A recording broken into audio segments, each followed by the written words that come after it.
Hi guys, আজকে রান্না করছি বাটার গার্লিক প্রন।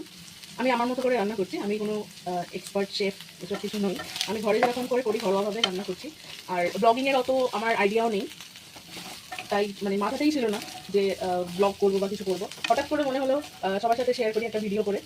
তো আমি বাটারে প্রনটাকে হালকা করে ফ্রাই করে নিয়েছি, সটে করে নিয়েছি। আর তার সাথে কয়েকটা কুচো রসুন দিয়ে দিয়েছিলাম যাতে ফ্লেভারটা একটু এনহ্যান্স হয়। তো হয়ে গেছে এটা, আমি এটাকে এবার তুলে নেবো। এটাকে প্রনটাকে তুলে আমি একটা জায়গায় রেখে দিচ্ছি। এরপর আমি সসটা বা গ্রেভিটা তৈরি করবো, করে প্রনগুলো মেশাবো। তো এদিকে দেখো আমি রসুন কুচি করে রেখেছি, প্রনটা ফ্রাই করে রেখে দিয়েছি। আর আমি একটুখানি লঙ্কা, 4-5টা লঙ্কা রেখেছি চিড়ে। এটা দেয় কি না দেয় আমি জানি না, মেনলি এতে গোলমরিচটাই দেয়। গোলমরিচ আমিও দেবো, তবে যেহেতু বাঙালি একটু জিভে বিভিন্ন রকম ফ্লেভার লাগে, ঝালটা আমরা একটু পছন্দ করি, সেই জন্য এটা আমি নিজেই ব্যক্তিগতভাবেই আমি দিই একটু, যাতে একটু স্পাইসি হয় জিনিসটা। তো লঙ্কাটা দেবো, আর তার সাথে একটুখানি আমি এই চিলি ভিনিগারটা দেবো। পৌচাঙের চিলি ভিনিগার, দেখো এটা একটু জাস্ট একটু টক ফ্লেভার আনার জন্য অল্প করে দেবো, যখন দেবো তখন দেখাবো। তো চলো রান্নাটাকে এগিয়ে নিয়ে যাই। আমি ওই চিংড়ি মাছ ভাজার প্যানটাতেই বাটার দিয়ে নিয়েছি, দেখো বাটারটা হালকা হালকা মেল্ট হচ্ছে। আমি এই বাটারটা ইউজ করি, নিউট্রিলাইটের বাটারটা।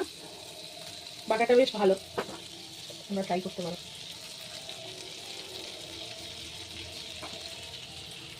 এবার বাটারটা মেল্ট হয়ে গেলে আমি গার্লিকটা দেবো, রসুন কুচি যেটা আছে সেটা দেবো।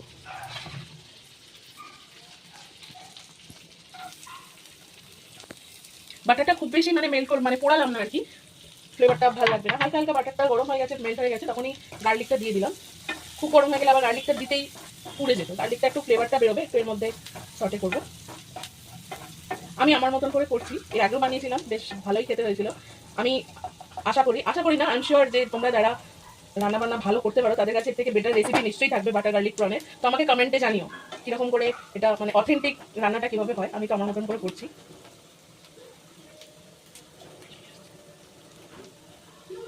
আর এদিকে দেখো আমি যখনই রান্নাঘরে রান্না করি, যা পালিয়ে গেছে, আয় এদিকে আয়। ওই দেখো ও দেখতে চলে আসে, আয় আয় আয়।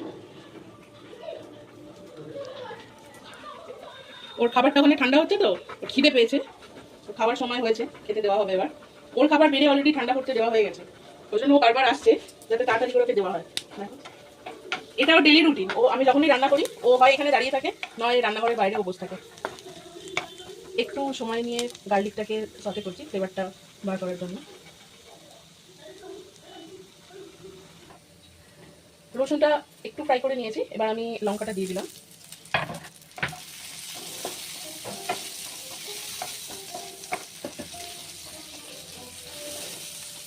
একটুখানি আমি ভিনিগারটা দেবো, এটা চিলি ভিনিগার, পৌঁছানোর খুব সুন্দর টেস্ট এটা। আমি মোটামুটি চাইনিজ রান্নাতে এই ভিনিগারটা ইউজ করি এটুকু।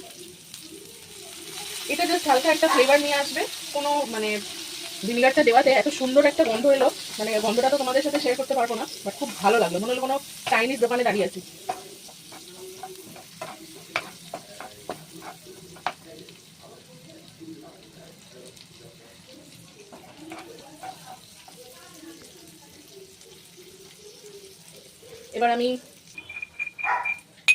এবার আমি কর্নস্ট্রেচ, মোটামুটি ধরো ওই 2 to 3 টিস্পুন মতো কর্নস্ট্রেচ নিয়ে সেটা জলে গুলে গ্রেভির মধ্যে দিয়ে দিলাম, সরি এই ফ্রাইটার মধ্যে দিয়ে দিলাম গ্রেভিটা করার জন্য। এটা ঠিক হয়ে যাচ্ছে, তো আমি জল দিচ্ছি, বেশ খানিকটা জল দেবো, কারণ আলটিমেটলি গ্রেভিটা না ঠিক হয়ে যাবে। এর আগের বার আমি জলের কোয়ান্টিটিটা ঠিক বুঝতে পারিনি, তখন কি হয়েছিল না মানে করার পরে যখন আমরা সার্ভ করছি তখন দেখি গ্রেভি আর একদম নেই, তাই এবার অনেকটা জল দিলাম।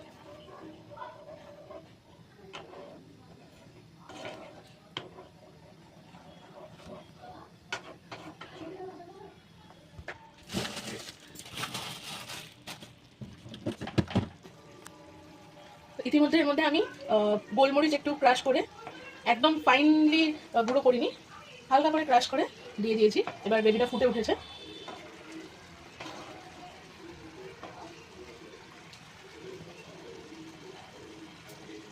গ্রেভিটা ফুটে গেছে। এবার আমি এর মধ্যে প্রনগুলো দিয়ে দেবো, প্রনগুলো দিয়ে দিলাম। একটুখানি আমি কিছুক্ষণের জন্য মানে ফোটাবো, যাতে প্রনের ফ্লেভারটা এর মধ্যে মিশে যায়। আচ্ছা, এবার আরেকটা ইনগ্রেডিয়েন্ট আমি দেবো, দ্যাট ইজ পার্সলে। তো পার্সলে পাতা এনে রেখে দিলে ফ্রেশলি চপ দেওয়া যায়, সেটাই দেওয়া উচিত। বাট মানে টাইমের জন্য আমি এরকম এনে রেখে দিই, ড্রাইড এরকম গুঁড়ো করা। তো এটা আমি মেশাবো। সবসময় পাওয়া যায় না। হ্যাঁ, পার্সলি পাতা সবসময় বাজারে পাওয়াও যায় না। আর যখন যখন ইচ্ছা হয় করবো, সবসময় আমার কাছে বাড়িতে অ্যাভেলেবেলও থাকে না। অনলাইনেও শুধু একটা পার্সলি পাতার জন্য অনলাইন মানে অর্ডার করা পসিবল হয় না। যাই হোক, বিভিন্ন কারণে ড্রাইড পার্সলি পাতাটা এনে রেখে দিই আমি। এটা বিভিন্ন রান্নায় ব্যবহার করি, তাকে অনেক দিন এটা স্টোর করে রাখা যায়। তো এটা আমি মিশিয়ে দিলাম। আরও একটা জিনিস এতে যায়, দ্যাট ইজ ওই পেঁয়াজ পাতা ওপর দিয়ে ছড়াতে হয়, যেটা স্প্রিং অনিয়ন বলে। মোস্টলি বিভিন্ন চাইনিজ রান্নার উপর আমরা দেখি, কিন্তু ওটা আজকে বাজারে পাওয়া যায়নি। সানি গেছিলো বাজারে, বাট পাইনি। অলমোস্ট রান্নাটা রেডি। এটা আমি আমার মতন একদম ইজিয়েস্ট ওয়েতে করলাম, যেহেতু আমি ওয়ার্কিং, আমার কাছে খুব একটা টাইম থাকে না ধরে করে রান্না করার। তো আমি শর্টকাট রাস্তা সব আবিষ্কার নিজেই করে ফেলি। তো যেরকম বললাম, তোমরা যারা রান্না করো এগুলো জানো, চাইনিজ রান্না অথেন্টিক যে প্রসেসটা, সেটা আমাকে অবশ্যই কমেন্টে জানিও। আমি চেষ্টা করবো ছুটির দিনে কোনো দিন ট্রাই করার।